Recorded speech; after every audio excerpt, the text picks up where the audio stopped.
quina experiència heu trobat? És a dir, vosaltres veniu a l'escola, tu quants anys ves concretament a l'escola ja? Jo estic anant 4 anys concretament a anglès, i la veritat és que l'experiència és molt positiva, perquè socialment, històricament, hi ha molta gent tant que s'ha jubilat o que està encara en actiu però que vol seguir estudiant perquè la seva trajectòria o bé perquè estava treballant i no ha pogut estudiar. Jo també me qüestiono moltes vegades, és a dir, que tu ves 4 anys i això no és com una escola on les xiques van i han d'anar sí o sí. Així solament veniu si trobeu alguna satisfacció, no? Quan una persona ve 4 anys, això vol dir que troba una certa satisfacció en l'assistència al centre, en l'ambient, que és gratificant per a ella, ¿no? Imagino que eso también pasará a tú, ¿no? Sí. De alguna manera... A mí es que también me pasaba como nos pasa a mucha gente joven, que yo ahora tengo una edad en la que todavía quiero formarme, aprender, pero al estar casi desempleada, pues no tengo acceso a según qué cosa. Entonces aquí, por ejemplo, he encontrado el curso de fotografía digital, solo podía tener acceso en sitios muy caros, en academias y en Valencia. Y aquí tiene una temática, tiene un temario muy bueno, muy amplio y un horario bastante accesible. Y con el inglés lo mismo, solamente eran academias que me pillaban más o menos lejos y con lo que me cuesta la matrícula, aquí estoy dando al menos 3 cursos. Además con un profesor que es muy bueno, con una paciencia infinita, que es un santo. Entonces, pues tengo acceso a cosas que realmente me interesan, tanto a nivel personal como a nivel que me puede ayudar a encontrar trabajo, y de otra forma, pues aunque me fuera a ayudar a encontrar trabajo, no me lo podría permitir. Y esto pues lo tengo cerca de casa, está todo muy bien organizado, o sea que muy contenta. Any rere d'any, a nosaltres sí que ens dona molta força per a seguir en la batalla de fer una oferta que siga el més rica possible, la més adequada per a les demandes de la població, i la veritat és que pocs són els cursos que anul·lem.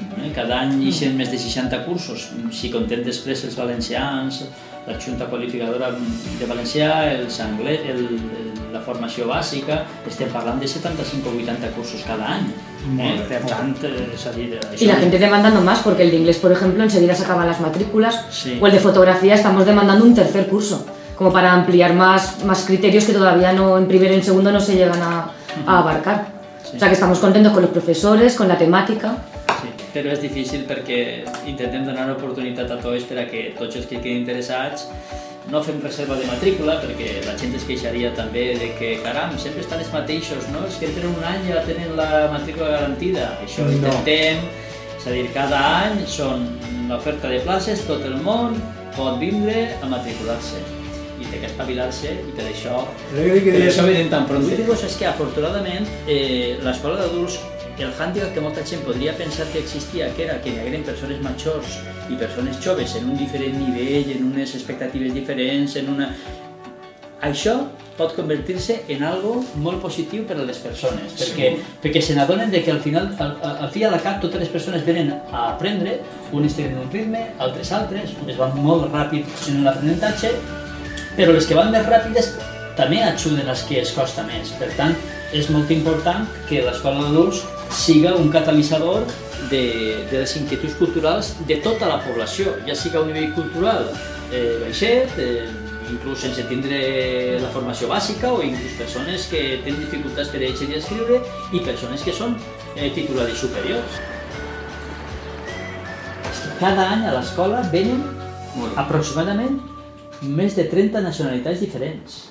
Estem parlant d'un fum d'arreu del món que venen unes expectatives d'aprendre valencià, aprendre castellà o aprendre altres coses també, la fotografia que deia Sílvia, o informàtica, o en fi, moltíssimes.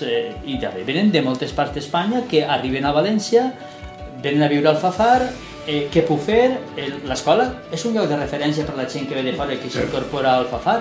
Perquè dic, on puc trobar jo un espai cultural per a formar-me? Y social. Y social. De sí, porque además, según depende del curso, quizás el de inglés, por ejemplo, es más aleatorio, pero hay cursos que el de fotografía ya vas y vas a conocer a gente que le interesa la fotografía y quizás pues ya puedes hacer una cierta amistad o sabes que puedes quedar con alguien para hacer fotos que de normal no podrías salir, tendrías que ir solo, por ejemplo.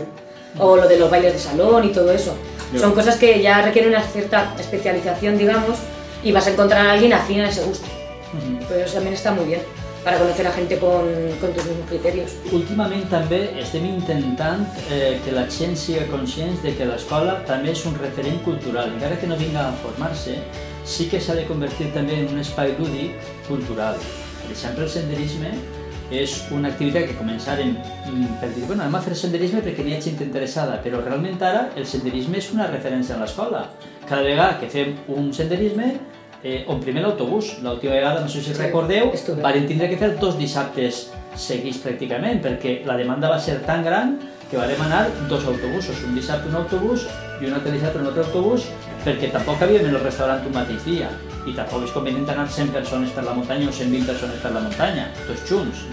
Aleshores també hi ha molta gent que s'apunta a l'escola perquè sap que així pot participar en una activitat que puntualment es fa, com és el senderisme o com són les visites culturals que es puntualment fem també, moltíssimes activitats, no? Aleshores, és important també que no sols siga a nivell formatiu, sinó que també a nivell lúdic, que també és molt lícit i molt interessant per a moltes persones.